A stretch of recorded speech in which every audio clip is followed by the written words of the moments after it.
को Bharatiya Janata party press conference कर रही है, क्या कुछ कह रहे हैं आइए आपको सुनाते हैं।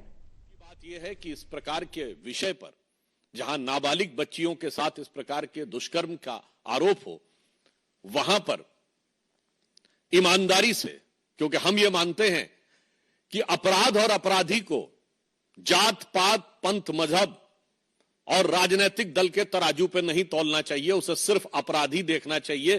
परंतु उसके बावजूद बजाय संवेदनशीलता के अनेक प्रकार की मांगे की जा रही हैं। कोई डीएनए टेस्ट की मांग कर रहा है, कोई कुछ। तो मैं बताना चाहता हूं कि समाजवादी पार्टी का तो डीएनए ही क्या है। अपराध और अपराधियों का सहज साथ, ये पूरे उत्तर प्रदेश को पता है कि अपराधियों के हौसले सबसे ज्यादा बुलंद समाजवादी पार्टी के शासनकाल में होते थे। और समाजवादी पार्टी का असली डीएनए में समाजवादी पार्टी के ही बहुत पुराने समाजवादी नेता हुए और शायर हुए अदम गोंडवी, जिनकी की एक बड़ी प्रसिद्ध पंक्ति है, और ये मैं कैविएट लगा के बोल रहा हूं, ये उनके शब्द हैं, मेरे नहीं है। उन्होंने समाजवादी पार्टी में आए हुए आपराधिक तत्वों के हौसले बुलंद होने पर दुखी होकर लिखा था कि ये समाजवादी आंदोलन कहां पहुंच गया। उन्होंने ये लिखा था कि काजू भुना है प्लेट में और विस्की गिलास में, उतरा है रामराज यूं विधायक निवास में। और आगे उनकी लाइन है, पक्के समाजवादी हैं तस्कर हो या डकैत। मैं कैविएट लगा के बोल रहा हूं, उनकी लाइन है, मेरी नहीं। पक्के समाजवादी हैं तस्कर हो या डकैत, कितना असर है खादी के उजले लिबास में।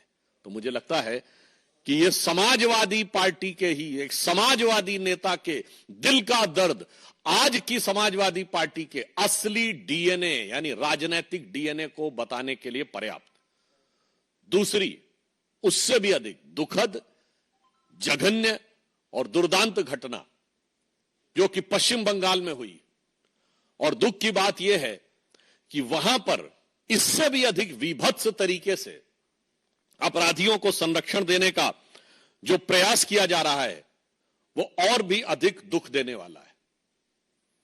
जिस प्रकार से वहां प्रिंसिपल को हटाया गया और 24 घंटे के अंदर दूसरे कॉलेज में नियुक्त कर दिया गया, इससे पश्चिम बंगाल की सरकार की उन अपराधियों के प्रति किस प्रकार की संरक्षण की भावना है वो बेनकाब हो जाती है, और पश्चिम बंगाल सरकार के द्वारा हो रहे किसी भी जांच के ऊपर बहुत गहरे शक की दीवार खड़ी कर देती है।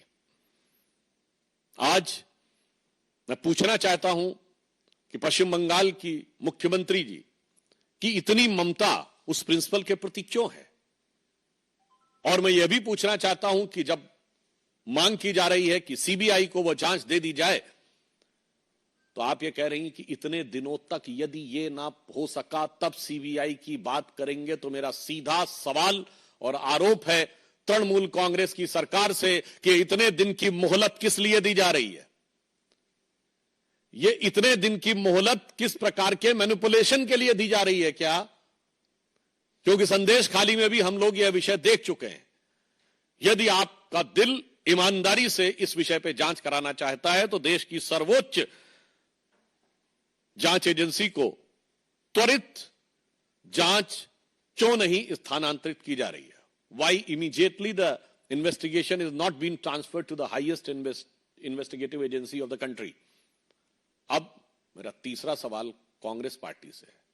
ये इंडी गठबंधन के सभी लोग जिस ढंग से एक दूसरे से मिले हुए हैं, कहां गई प्रियंका गांधी जी जो कहती थी लड़की हूं लड़ सकती हूं? उनके होठ सिले हुए हैं अयोध्या कन्नौज से लेकर कोलकाता तक। राहुल गांधी जी जो कहते थे कि मोहब्बत की दुकान, तो मुझे लग रहा है कि उनकी दुकान में, उनकी उस सियासी दुकान में मोहब्बत अपराधियों के लिए है, मोहब्बत आतंक के आरोपियों के लिए है, मोहब्बत भ्रष्टाचारियों के लिए है, मोहब्बत दंगाइयों के लिए है और मोहब्बत बलात्कारियों के लिए है। अगर एक शब्द में कहें तो ये इंडी गठबंधन के सभी दल एक दूसरे के अपराध को कवर करने के लिए, जिसे हम लोग एक भाषा में कहते हैं ना, cover fire. So these parties are providing a crime cover to mutual criminal elements, यानी एक दूसरे के आपराधिक तत्वों को एक प्रकार का पॉलिटिकल क्राइम कवर देने का प्रयास कर रहे हैं। हम पुनः यह कहना चाहेंगे कि आप विपक्ष में हो या सत्ता में हो, हम विपक्ष में रहें या सत्ता में रहें, इस प्रकार के विषयों के ऊपर संवेदनशीलता से बात होनी चाहिए, राजनीति के हिसाब से नहीं। और